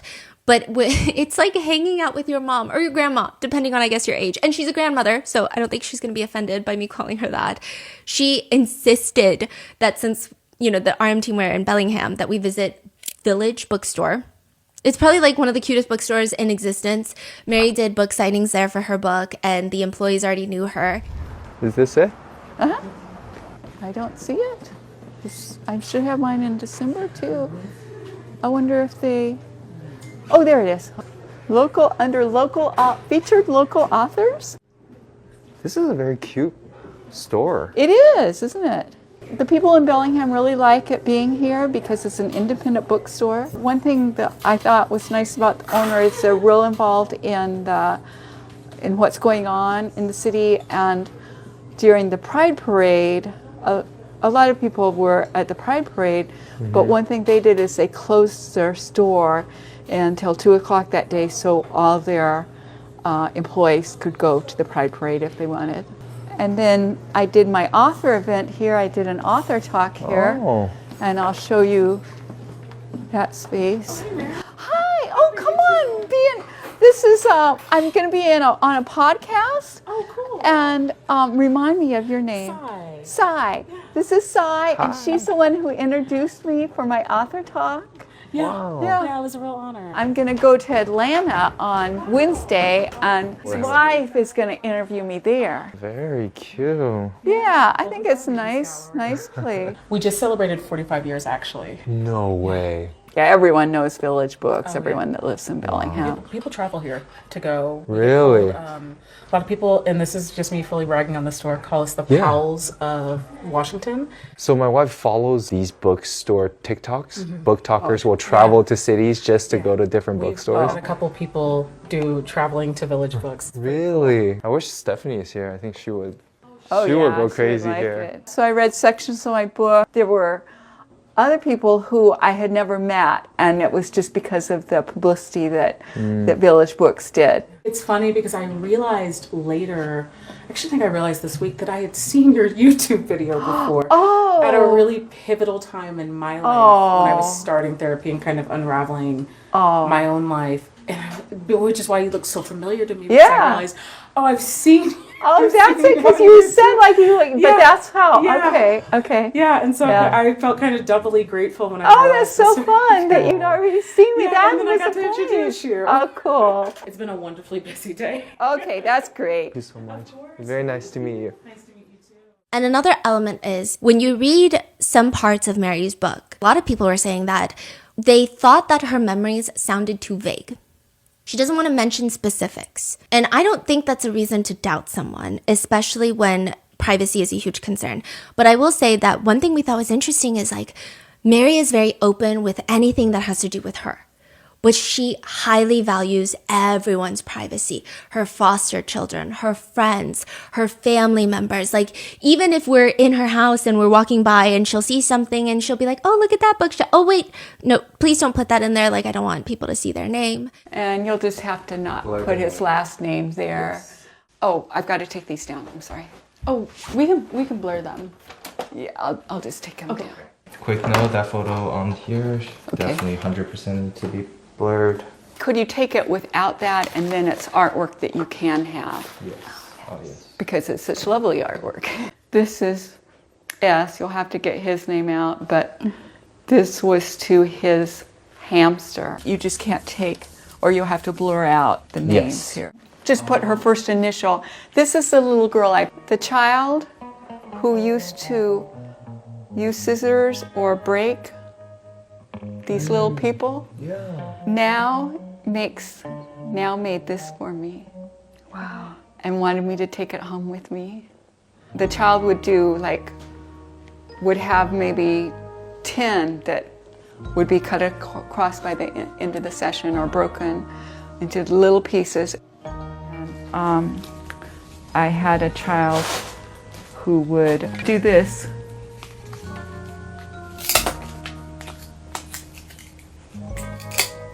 And then break them, yeah. Does that usually help a child? I think it does. I think anyone that's been through trauma needs to express anger. So yeah, I've had 2 that did this, and they'd bring home this in a little baggie because it was their work for the day. So I tell parents, don't say have a good time to your child, because that's like if you're walking into a therapist's office and someone says have a good time. This is their work. And now that's what the child does. I think the child's just really healed a lot. I worked at a children's home and I was the adoption worker. I wanted to ask about that as well. Was that before your memory came back or after? It was before. So at that point, you haven't realized the type of trauma and everything that you've gone through, but you still went down this social worker path and you're helping kids. Do you think subconsciously your body knows and you want to help? Absolutely. You want to help others and help yourself already? I was desperately trying to rescue children, and I thought I could, and I did place children who had been severely abused. I also did infant adoption, so I've done some of that. So yeah, I was trying to rescue kids. I would get really emotional about cases, and although I still do, so I must admit I still do, but I don't do it. I don't usually get bothered, I don't get obsessed with it like I used to. Wow. Well, I have had a couple of cases. I got a little overly, but I would say now I enjoy it more. I enjoy my psychotherapy with children, and I care about them. But I'm also really good now. The type of psychotherapy I do with children, I need to be just very present. That's the main thing I need to be. I need to be there and present. And so it works well because I'm just in my whole life, I'm more present now. But I wasn't trained for that kind of therapy until after I remembered That's so interesting. You didn't know it, but you just knew you wanted to help. And wow. Well, truth be told, many people in the helping people profession have issues that they have not worked through yet. Really? Oh, yeah. That's a common thing. Oh, yeah. Yeah. You go into psychology to figure out yourself. You know, you say you go into it to help other people, but yeah, many people do. I'm not saying everyone, but many people do. These were done by our foster children, and one little boy who had never had the experience of making something and selling it. So he made these, and I posted on Facebook. We sold them for like $4 or something, and I let him go around and ask neighbors. And so then he had the experience of, you make something, and then, oh, this is just too sad. This is S, you'll have to get his name out, but this was to his hamster. It's so sad. Yeah, I can't show that because it's got the picture, but... You feel sad because... he's not doing well. S is not doing well. Yeah, I wish he was, but he is. He's. Yeah. This is one of the artwork. Yeah. I love this. Isn't it great? I think that kid's talented. Yeah. Is this by S? It is. He was with us more than once because he would go to one home and then get kicked out, and then there was another home. This is really sad, but he was sexually abused by a foster father. Yeah. When he had to leave the home of the abuser, we couldn't say no. I mean, I just could not say no. I just couldn't say, no, you can't come back to our home.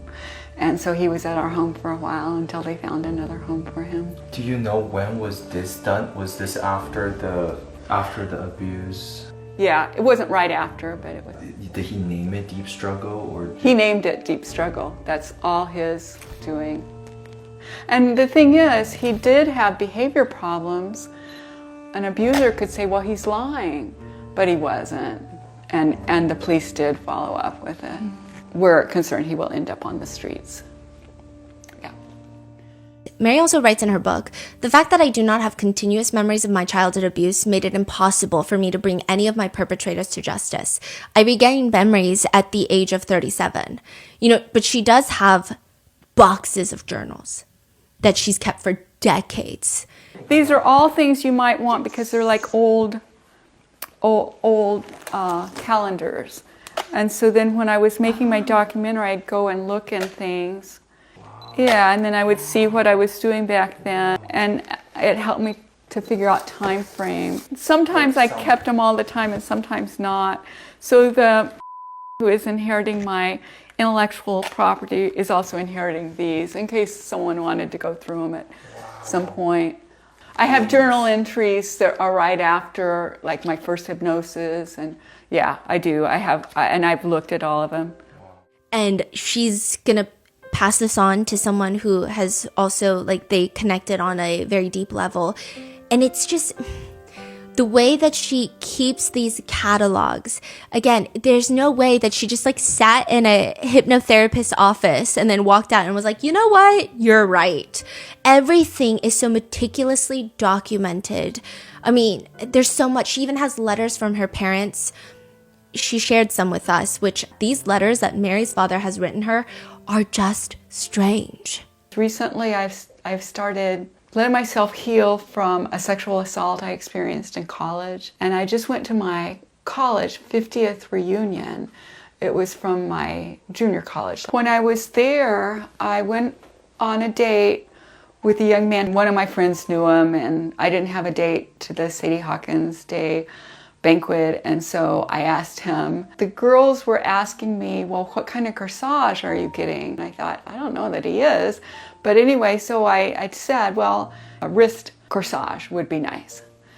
And he got one, and I got him a boutonniere. Afterwards, at the college, which was a Christian college, they had films in what was actually being used then as the church building. And so we went to the film afterwards, And I think he had tried to kiss me, and I didn't want, like a passionate kiss. And so anyway, when we're sitting watching the film in what was really a church building, he touched me between my legs, and I brushed his hand away, and then he did do it a second time.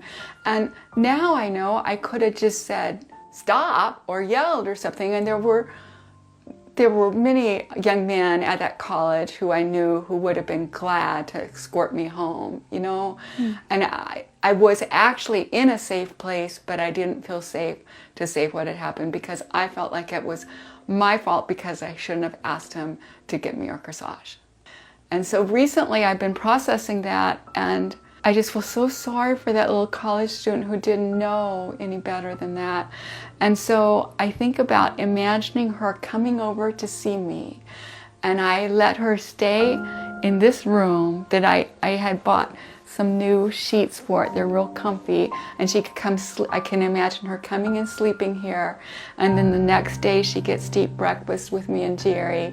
She gets to be around safe people, and so instead of being mad at her for not knowing, I'm just nurturing her. Yeah.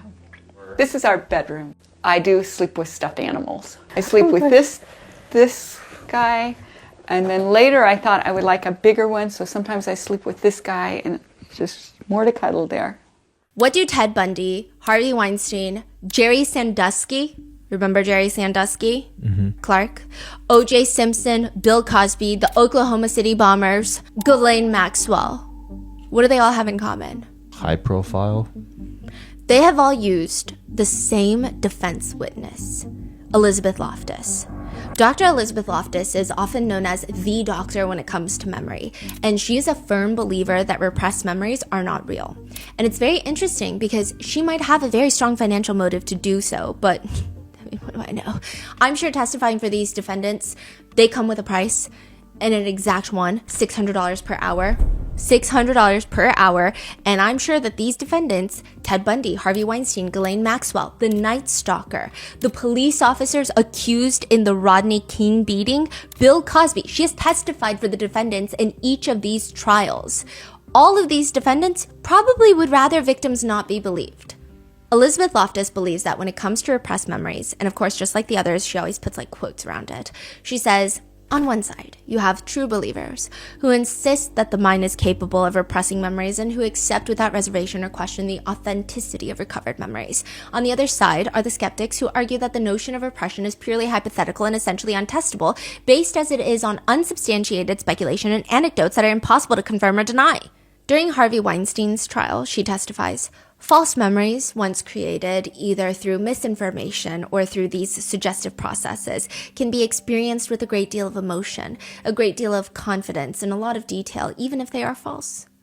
Her biggest thing in these trials, when she's testifying for the likes of Ghislaine Maxwell, is that memories are fragmented. Memories are not reliable.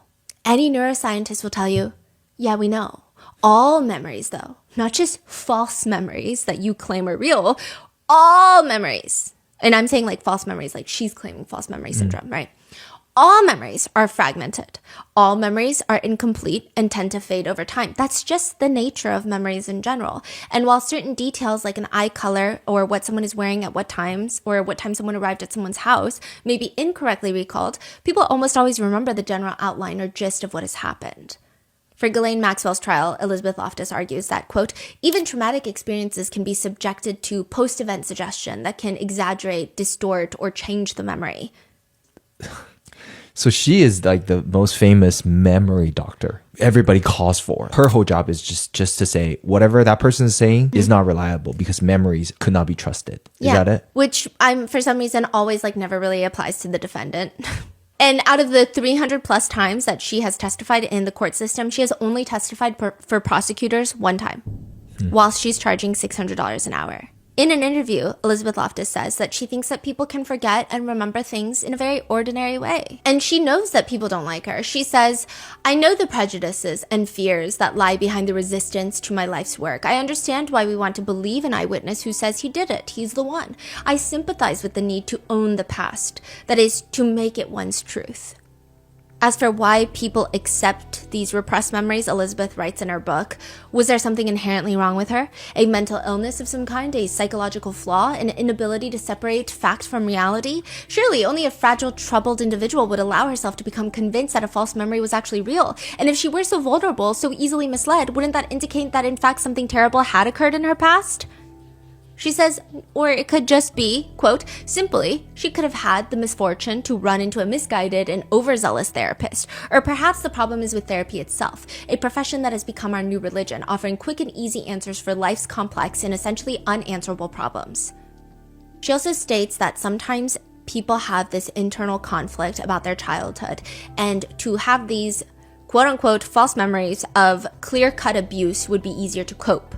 Creating a fantasy of abuse with its relatively clear-cut distinction between good and evil may provide the needed logical explanation for confusing experiences and feelings. Also, there have been some clinicians who state it is in their practicing theory that a lot of patients actually forget remembering. Like, they will remember this memory over time. So it's not just like all of a sudden they remember it decades later. It's like they'll remember it and then they'll repress it again and they'll forget memorying it. Huh, okay. So they've had instances of that, and a lot of people think that is probably also accurate. Of like, you remember it, you're repressing, your brain represses it, and then you even forget remembering it. And I think sometimes it's best to just look at how people act. At the very least, when you boil it down, Mary is living the life that aligns with what she says. She does everything that aligns with her trauma, how she's recovering, how she's healing, and how she wants to help others. Meanwhile, Elizabeth Loftus writes about how she hated when victims are not believed. Quote, I do not want to see a return of those days, not so very long ago, when a victim's cries for help went unheard and accusations of SA were automatically dismissed as fantasy or wish fulfillment and shunted away into the backwaters of the public conscience. Wait, I don't get it. Why is she writing that then, if she's defending the... Yeah, she's just saying that a lot of people think that she's against SA victims, but no, she's just here for the truth. Meanwhile, she's testifying for defendants like Ghislaine Maxwell, Ted Bundy, Harvey Weinstein. When someone's words and actions do not align in such a strong, repulsive way, at least in my personal opinion, you have to wonder, excuse my language, like, why the fuck not? Loftus does try to say that she is not the one deciding someone's innocence or guilt, just educating people on eyewitness testimony and saying, quote, well, we are all innocent until proven guilty under this wonderful system of ours, and even very unpopular people have a right to a defense. And while I do agree with that sentiment at its core, did you really have to go and testify for over 300 different trials, with most of them being people accused of sexual abuse? Is she related to Mary? Case or no? Yes, and Mary has actually confronted Elizabeth Loftus for her documentary. How old were you roughly then? About 37. One netizen sums it up really well. Elizabeth Loftus did not prove that repressed memories aren't real. She argued well that certain types of memories can be implanted or fabricated through suggestion. Also, the fact that Loftus testified on behalf of Ghislaine Maxwell, Harvey Weinstein, Ted Bundy, etc. raises serious red flags for me. It doesn't discredit her research itself, but the fact that she's endorsing her work being used in this manner doesn't exactly indicate her to be a person with a sole interest of finding scientific truth. Elizabeth Loftus straight up said that for Ghislaine Maxwell's trial, that the financial reward for victims could make the human brain create a false traumatic memory. The prosecutors questioned her. How'd you come to that scientific theory? And she says, I am not aware of any studies on that, but based on my research, it's definitely possible. Oh, this woman's crazy. Yeah. She said that in court. Wow.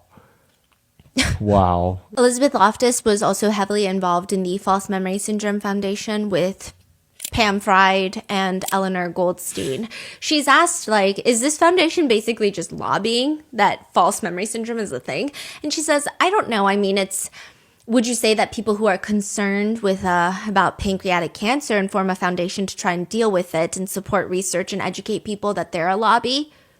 But like, pancreatic cancer is a very real thing that's medically recognized. False memory syndrome is not. So I just, like, for someone who is, I mean, on paper, very well educated, I don't know where this analogy is coming from. This comparison is bizarre.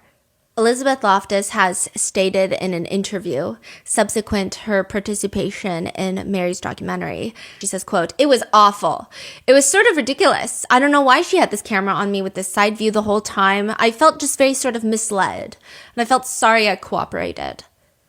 And she's asked, "Did you feel like you were misrepresented?" "No, just misled. I don't know. I thought she would be more open-minded." And then she is asked about how in the documentary, Mary's documentary, Eleanor Goldstein is very aggressive with Mary and not a nice person at all, in my opinion, okay? But she says, "I understand that Goldstein was, one of those devastated family members, and if they have a kind of anger about what happens in their family, you almost can't blame them." You can't blame who? Eleanor Goldstein for being like a raging, mean person. I don't think sexual touch is the horror of all horrors. I don't think so. I think we make a big to-do about nothing. Meanwhile, Mary, what she said about the interviews, she says, "I will say that I dreaded each of these interviews. I felt physically ill as the interview time approached. I will never do something like that again. I do not suggest other survivors do what I did." Hearing the story at first, and were you ever doubtful or no? Well, I heard the story in little pieces. I mean, we went on our first date, she kind of hinted at it, and it was months and months where I just got little pieces of stories. And yes, I had a lot of doubts. I was trying to figure out if she was crazy or special or somewhere in between. It took me a long time to decide she was truly believable. Was there a moment, was there a defining event? Was it just gradually? It was gradual. I mean, there was no single thing that changed my mind about anything. It just was just a accumulation of getting to know her and getting to know her credibility and who she was. How do you feel about when people questioning her? It's so normal. Every time she puts something on the internet, there's a counter posting somewhere, and it's just anybody who puts himself out in the public is going to get criticism, and I don't think it's any worse for her than anyone else who puts their life on the line and online. If you have to name one thing you like most about Mary. Oh, I think she's the most courageous person I've ever met. Her willingness to put herself out there and to take all the criticism she takes. And I know it hurts her a lot, but she keeps doing it and never quits. If there's a meteorite, you have the last 24 hours. How would you spend that 24 hours with Mary? That is a good question. I think we just cuddle together, tell each other we love each other, and wait.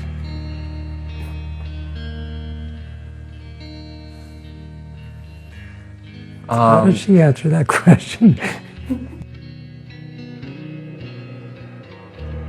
Well, I would also want to spend it with my sons. So, yeah. So, and that's not, I mean, I love my sons and I love my husband in different ways. Right. But of course, that does come to mind. If there was a meteor tomorrow, I'd want to see my sons and my grandchildren and my bonus grandson. But how would I spend it? Me and Jerry, holding hands a lot, cuddling. I don't think there's anything that's unsaid. Like, it's not like I need to tell him that I love him because I already tell him that all the time. What memory of you guys will always make you smile? Well, the memory that makes me smile is seeing her in the wedding dress. I was just stunned when I saw her. But I'd never seen her look like that, and it was just, I was speechless, literally. Wow. And I think she recognized that and was pretty pleased herself. Your book is called My Life Now. Yes. How would you describe your life now with 3 words? Happy. Happy, you know, I can say happy 3 times. Happy, happy, happy. Full, like I'm not lonely now. And children, you know, it's full of children too. If I had a full play therapy office, it would have like a sandbox and, you know, maybe an art easel. And I'm able to rent this office really inexpensive. Oh yes, this is, one kid put this on me when I was walking out to the office, and because I didn't take it off until the child left. The children get to take home a toy when they graduate, and I have had some graduate.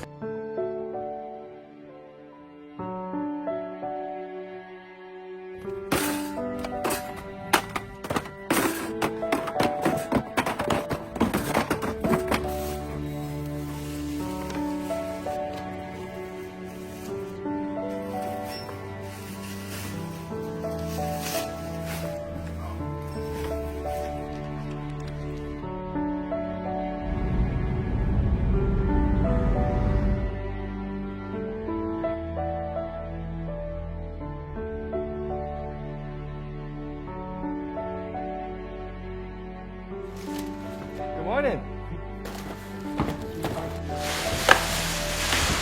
Oh, how nice! Some toys for the kids. Oh, thank you. Oh, thank you so much. Thank you.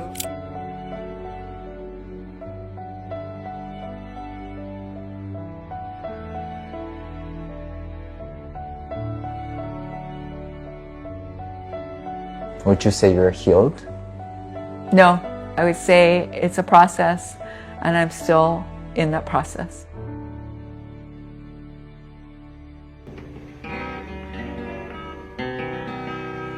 I told the stars and the sky of blue just the way that I love you. This is what they said to do. Build a bungalow, build a honeymoon house for 2. I talked to the tree, the tall oak tree. Here's what the tall tree said to me. My very best advice to you. Build a bungalow, build a honeymoon house for 2. Birds and bees, rivers and trees, skies of blue, say you love me too. Saw 2 bluebirds sitting in a tree. Here's what the bluebird said to me. Build a nest like lovebirds do. Build a bungalow, build a honeymoon house for 2. I talked to the river deep and wide. I told it how I feel inside. It told me just what I should do. Build a bungalow, build